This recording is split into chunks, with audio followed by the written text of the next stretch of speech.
মধ্যপ্রাচ্যের আকাশে মিসাইল উঠছে, সমুদ্রে টহল দিচ্ছে যুদ্ধজাহাজ, আর কূটনীতির মঞ্চে চলছে তীব্র টানাপোড়েন। এমন এক উত্তপ্ত সময়েই বড় একটি দাবি সামনে আনলো ইরান। দেশটির ইসলামী বিপ্লবী গার্ড বাহিনীর শীর্ষ commander brigadier general Ali Fadavi বলেছেন, মধ্যপ্রাচ্যে শক্তির পুরনো হিসেব এখন ভেঙে গেছে। তার ভাষায়, এই অঞ্চলের ক্ষমতার সমীকরণ এখন বদলে গেছে প্রতিপক্ষ জোটের পক্ষে।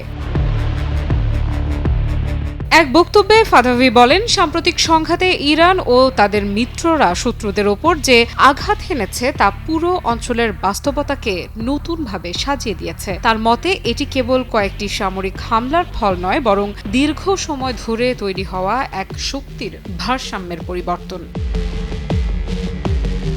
তিনি দাবি করেন, এই পরিবর্তন মধ্যপ্রাচ্যের রাজনীতিতে একটি বড় মোড় তৈরি করবে, কারণ এর ফলে পশ্চিম এশিয়ায় যুক্তরাষ্ট্রের যে দীর্ঘদিনের প্রভাব ছিল সেটি ধীরে ধীরে দুর্বল হয়ে পড়বে। তার ভাষায়, এই প্রক্রিয়া ইতোমধ্যেই শুরু হয়ে গেছে।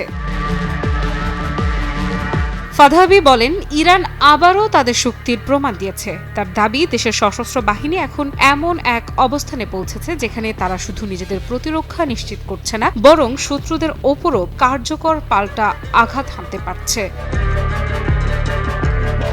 আইআরজিসির এই কমান্ডারের মতে, যুক্তরাষ্ট্র হয়তো এখনও নিজেদের প্রভাবশালী শক্তি মনে করে, কিন্তু বাস্তবে মধ্যপ্রাচ্যে তাদের অবস্থান আগের মতো শক্তিশালী নেই। তিনি বলেন, সময়ের সঙ্গে সঙ্গে যুক্তরাষ্ট্রকে এই অঞ্চলে বড় ধরনের পরাজয়ের মুখে পড়তে হবে। এমনকি একসময় এমন পরিস্থিতি তৈরি হতে পারে যখন তাদের পুরো অঞ্চল থেকেই সরে যেতে বাধ্য হতে হবে। তার বক্তব্যে বিশেষভাবে উঠে আসে ইরানের সামরিক সক্ষমতার প্রসঙ্গ। ফাদাভি বলেন, গত কয়েক বছরে ইরান নিজেদের প্রতিরক্ষা শক্তিকে অনেক দূর এগিয়ে নিয়েছে। ক্ষেপণাস্ত্র প্রযুক্তি, ড্রোন সক্ষমতা এবং আধুনিক যুদ্ধ কৌশলে দেশটি এখন আগের চেয়ে অনেক বেশি প্রস্তুত। তিনি বলেন, আজকের ইরান নিজেদের সামরিক সক্ষমতার উপর আগের যে কোনো সময়ের চেয়ে বেশি আস্থা রাখে, কারণ দেশটির সশস্ত্র বাহিনী এখন শুধু প্রতিরক্ষার জন্য নয়, বরং যে কোনো আগ্রাসনের জবাব দিতে সম্পূর্ণ প্রস্তুত। এই ঈদে অথেন্টিক ঘি ভাজা শাহী লাচ্চা সেমাই অর্ডার করতে ভিজিট করুন hffoodservice.com এ। একই সঙ্গে শত্রুদের উদ্দেশ্যে কড়া সতর্কবার্তাও দেন ফাদাভি। তিনি বলেন, যারা ইরানের বিরুদ্ধে আক্রমণের কথা ভাবছে তাদের মনে রাখা উচিত, ইরানের সশস্ত্র বাহিনী দেশের মর্যাদা রক্ষায় কোনো ধরনের ছাড় দেবে না। দেশের নিরাপত্তা ও সার্বভৌমত্ব রক্ষার জন্য তারা সব ধরনের পদক্ষেপ নিতে প্রস্তুত। বক্তব্যের এক পর্যায়ে তিনি স্মরণ করেন আইআরজিসির সাবেক প্রধান কমান্ডার ব্রিগেডিয়ার জেনারেল মোহাম্মদ পাকপুরকে। সাম্প্রতিক যুক্তরাষ্ট্র ও ইসরায়েলের হামলায় তিনি নিহত হয়েছেন বলে দাবি করছে ইরান। ফাদাভি বলেন, পাকপুরের মতো নেতাদের আত্মত্যাগ প্রতিরোধের শক্তিকে আরও দৃঢ় করেছে। তার মতে, যারা মনে করেছিল এসব হামলার মাধ্যমে ইরানকে দুর্বল করা যাবে, তারা বাস্তবতা বুঝতে পারেনি, কারণ প্রতিটি চাপ ও প্রতিটি আঘাত ইরানের প্রতিরোধ শক্তিকে আরও সংগঠিত করেছে।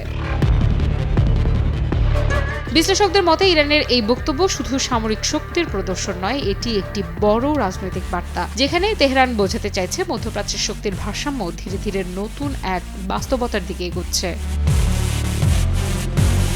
তাহলে কি সত্যিই বদলে যাচ্ছে এই অঞ্চলের ক্ষমতার হিসেব? যুক্তরাষ্ট্রের প্রভাব কি ধীরে ধীরে কমে আসছে মধ্যপ্রাচ্যে? মধ্যপ্রাচ্যের এই সংঘাত এখন আর শুধু অস্ত্রের লড়াই নয়, এটি হয়ে উঠেছে প্রভাব, জোট এবং ক্ষমতার নতুন হিসেবের যুদ্ধ। আর সেই যুদ্ধের ফলই নির্ধারণ করতে পারে পুরো অঞ্চলের ভবিষ্যৎ।